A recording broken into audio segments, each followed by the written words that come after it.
तो देखिए प्रश्नावली 5.3 का चौथा नंबर का सवाल है। सवाल है कि अभाज्य गुणनखंड विधि से निम्न संख्याओं का वर्गमूल ज्ञात कीजिए। तो पहला नंबर का सवाल ये रहा आपके सामने और सवाल है 729। अब आप इसको ऐसे कर लेंगे। तो अभाज्य गुणनखंड का मतलब क्या होता है? ऐसा खंड कि फिर उसका दोबारा कोई खंड ना हो सके, तो उसको अभाज्य गुणनखंड कहते हैं। तो अब इसको आप कटाइएगा तो 2 से तो नहीं कटेगा क्योंकि यहाँ 9 है। तो अब हम आपको यह बताते हैं 3 से कटेगा कि नहीं कटेगा, आप आसानी से जान सकते हैं। इन तीनों को जोड़िए तो 7 2 9 9 18, 18 में 3 से भाग लगता है, इसका मतलब यह 3 से कटेगा। तो 3 से कटेगा तो 3 दूना 6, 4 तिया 12, 3 तिया 9। अब देखिए यह 3 से कटेगा, कटेगा 3 से कटेगा 8 तिया 24, 3 एकम 3, फिर 3 से कटाइए तो 3 दूना 6 हो जाएगा, 7 तिया 21 हो जाएगा, 27 बेरी में फिर 9 और फिर आप 3 से कटाइएगा 3, आपका गुणनखंड हो गया। तो देखिए 1 2 3 4 5 6 तो है, तो 6 बार लिखिए इसको। 4 हो गया, 5 6। अब इसको जोड़ा करके बना लीजिए, मिला लीजिए, मिला लिए। अब इसको हम साफ कर देंगे। आप इसको रफ में करिएगा, ठीक है, यहाँ पर करने की जरूरत नहीं है। आप इसको रफ में करेंगे और लिखेंगे। यहाँ पर हो जाएगा वर्ग मूल बराबर, तो 2 मिला करके 1 लिया जाता है। 3 लिए 3 लिए 3, 3 तिया 9, 9 तिया 27, इसका वर्गमूल हो जाएगा आपको 27। अब आपके सामने लिखते हैं 2 नंबर का सवाल। 2 नंबर में सवाल है 400। 2 नंबर में क्या है? 400। तो ऐसे करके लिखिए और फिर गुणनखंड करिए। आप रफ में करिएगा ध्यान से। देखिए 2 दूना 4, फिर 0 0। तब प्रश्न उठता 2 से ही डायरेक्ट क्यों कटा दिए? क्योंकि इकाई का अंक 0 है तो 2 से कटेगा। फिर 2 से 100, 2 से तो आपको 50 मिलेगा। फिर 2 से तो अब आपको मिलेगा 25 और आप 5 से कटाना होगा और 5, तो गुणनखंड हो गया रेडी। 4 ठो 2 है, 1 2 और 2 3 4 हो गया। अब इसको जोड़ा लगा लीजिए, ठीक है। अब इसको साफ कर देते हैं। आपको बार बार बता दिए हैं कि आप इसको रफ में करिएगा। अब आपका क्या हो जाएगा? यहाँ पर वर्गमूल, वर्गमूल बराबर हो जाएगा आपका 2 गुना 2 और गुना 5। गुना करिए, 2 दूना 4, 4 पंचे 20, 20 इसका वर्गमूल हो गया। अब अगला वाला है थोड़ा सा बड़ा है तो हम इसको साफ कर लेते हैं, फिर आपको हम 3 नंबर बनाएंगे इसी में, ठीक है। तो जब आप इसको बार बार करिएगा, बार बार वीडियो को देखिएगा तो आपको समझ में आ जाएगा अभाज्य गुणनखंड विधि द्वारा वर्गमूल। तो नंबर रहा 3, ठीक है। अब 3 नंबर में आप लिखेंगे, क्या लिखा है? 1764।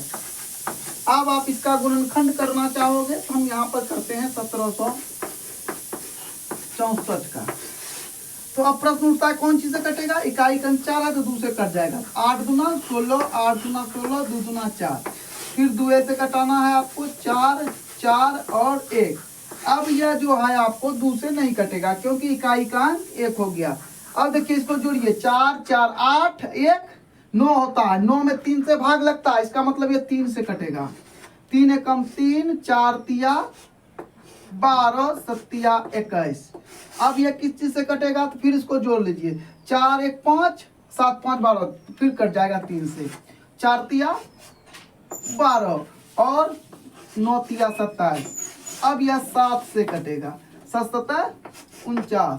अब आप इसका कर लेंगे यहाँ पर 2 गुना 2, 2 ठो 2 है, 2 ठो 3 है, 2 ठो आपको 7 है। तो अब आप इसको जोड़ा लगाएंगे और यहाँ लिखेंगे वर्ग मूल बराबर क्या हो जाएगा? 2 गुना 3 गुना 7, 7 21, 21 दूना 42 होता है। अब यहाँ पर आप 42। तो अब आपका प्रश्न आ गया 4 नंबर का। 4 नंबर का सवाल है आपका 4096।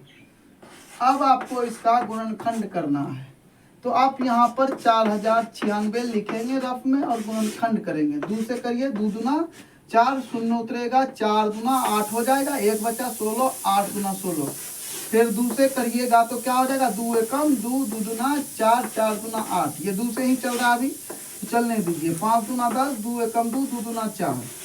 फिर 2 से आएगा 2 दूना 4, 5 दूना 10, 6 दूना 12। चलिए ठीक है। फिर 2 से आएगा 2 एकम 2, 2 दूना 4, 8 दूना 16। फिर 2 से आने वाला है 6 दूना 12 और 4 दूना 8। फिर 2 से आएगा 32। ठीक है, तो यहाँ पर हम कर लेते हैं 32 से आगे 2 एकम 2, 6 दूना 12। फिर 2 से 8 दूना 16, 2 से 4 दूना 8 और 2 से 2 दूना 4। तो इस तरह से आपको देखिए कितना 2 प्राप्त हुआ, 1 2 3 4 5 6 7, एक 8, एक 9, एक 10, एक 11, एक 12। अब यहाँ लिखिए 12, 1 2 3 4 5 6 7 8 9 10 11 12। अब जो आपको है मिलान कर लीजिए, 2 2 2 2 2 और 2। इस तरह से वर्गमूल आपका हो जाएगा, वर्गमूल बराबर 2 गुना 2 गुना 2, फिर 2 फिर 2 फिर 2। देखिए 1 2 3 4 5 6 रीचेक करना जरूरी होता है। 2 दूना 4, 4 दूना 8, 8 दूना 16, 16 दूना 32, 32 दूना 64। तो वर्गमूल आपको मिल गया 64। ठीक है, तो इस तरह से आपका ये सवाल बन गया। अब हम आपको 5 नंबर का बताएंगे। आप जो अपने कॉपी में बनाते चले जाइएगा। चलिए 5 नंबर का सवाल है आपके सामने 7744। ठीक है, तो अब आप इसका गुणनखंड करोगे 7744। अब ये 2 से खाएगा, 3 दूना 6, 8 दूना 16, 7 दूना 14, 2 दूना 4। फिर 2 से 2 एकम 2 और 9 दूना 18, 3 दूना 6, 6 दूना 12। फिर 2 से कटाइए, 8 दूना 9 दूना 18, 6 दूना 12, 8 दूना 16। 2 से 4 दूना 8, 8 दूना 16, 4 दूना 8। फिर 2 से 2 दूना 4, 4 दूना 8, 2 दूना 4। 2 से 2 एकम 2, 2 दूना 4, 2 एकम 2। तो अब आपको 121 मिल गया। अब प्रश्न उठता है क्या ये 3 से कटेगा, 2 1 3 1 4 नहीं कट रहा है, तो ये सीधा आपको 11 से कटेगा। ठीक है, 11 21 से। तो आपको अब कितना 2 मिल गया, ये देखिए 1 2 3 4 5 6। अब लिखिए 1 2 3 4 5 6 और 2 तो 11 मिला है। ठीक है, अब यहाँ पर लिखिए वर्गमूल। वर्गमूल बराबर 2 2 2 और 11। तो 2 गुना 2 गुना 2 गुना 11, 2 दूना 4, 4 दूना 8, 11 88। आप ऐसे भी कर सकते हैं। तो इस तरह से आपका 5 सवाल हो गया।